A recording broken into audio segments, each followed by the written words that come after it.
Now, the US President Barack Obama has held his first formal White House media conference in 5 months. Aides at the White House say the timing of the event on Super Tuesday is, of course, simply a coincidence. Our North America correspondent Jane Cowan joins us now from Washington. Jane, good morning. Watching this media conference, I was struck by the first few questions in the question and answer session, focusing squarely in this presidential year on foreign policy. Yeah, that's right. And I mean, ostensibly, the reason for this press conference in the first place, as you say, the first one in a very long time, was to announce a new housing initiative.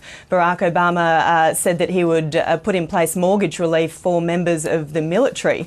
But almost more interesting than any of what was said, even the foreign policy stuff, was the timing of it. As you say, senior administration officials are laughing off the fact that it does coincide with Super Tuesday, the big day in the Republican nomination contest. They're saying is just a coincidence. Barack Obama himself was asked about whether he had any words for his main challenger, Mitt Romney, in response to the criticism that's been levelled at him.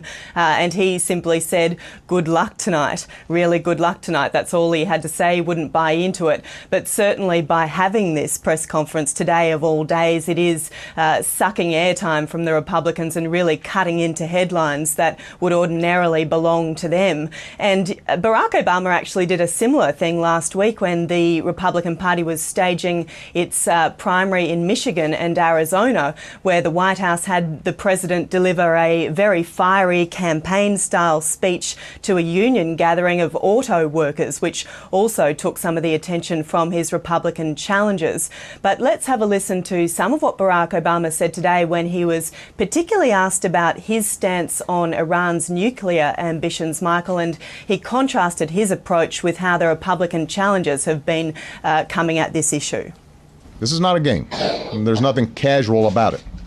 And, you know, when I see some of these folks who have a lot of bluster and a lot of big talk, but when you actually ask them specifically what they would do, it turns out they repeat the things that we've been doing over the last 3 years. It indicates to me that that's more about politics than actually trying to solve a difficult problem. Now, the one thing that we have not done is we haven't launched a war. If some of these folks think that it's time to launch a war, they should say so. And they should explain to the American people exactly why they would do that and what the consequences would be. Everything else is just talk. Barack Obama there, Jane, as you mentioned, looking at Super Tuesday, the president jokingly wished Mitt Romney, the front runner, well when the voting starts tonight, your time. And again, the focus is squarely on the bellwether state of Ohio, a state where, of course, you've spent some time over the last week. How's the race shaping up there between Mitt Romney and his main challenger, Rick Santorum? Well, Michael, things there are still neck and neck, depending which poll you look at. Both of them are, within a margin of error of each other. So remember, though, that Rick Santorum was actually leading Mitt Romney in the polls in this state until about a week ago. And that lead has evaporated, perhaps because of all the money that Mitt Romney's campaign machine has been able to throw at advertising in this state. The reason that Ohio matters so much is because it is seen as a bellwether state, both now and then in the general election against Barack Obama in November.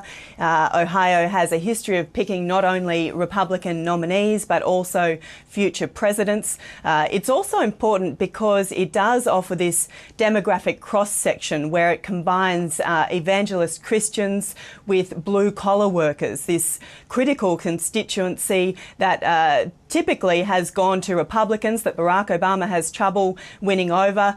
So it's important. The Republicans here are looking for a candidate who can actually woo these voters. So you've seen Rick Santorum really trying to play up his blue-collar roots, the fact that he grew up in a steel town across the border in Pennsylvania, the fact that he's a grandson of a coal miner, and he's really trying to capture some of those people who might have been alienated by Mitt Romney's wealth, the fact that he's a multi-millionaire who made his fortune in leveraged buyouts. So the two have really been both trying to capture this particular constituency.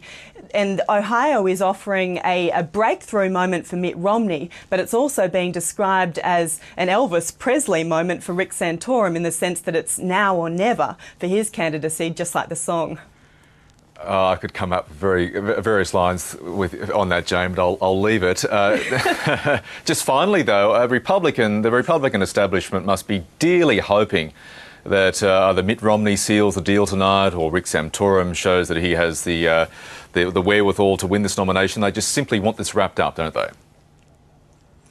Absolutely. I mean, this Republican nomination race is being compared to a house guest who has outstayed their welcome, to a circular firing squad, and the longer it goes on, the more bloodied the candidates become, the more alienated perhaps independent voters become. And the hope is that perhaps, at least the establishment's hope is that Mitt Romney might come out of this not only winning the majority of delegates, but managing to win in Ohio, perhaps picking up a southern state, and that might then convince some of the doubters that he is the man, and then the Republican Party can actually refocus on pointing out what's wrong with Barack Obama's presidency rather than attacking each other. Sorry, Jane, can't help myself. Ohio might be Heartbreak Hotel for Rick Santorum tonight.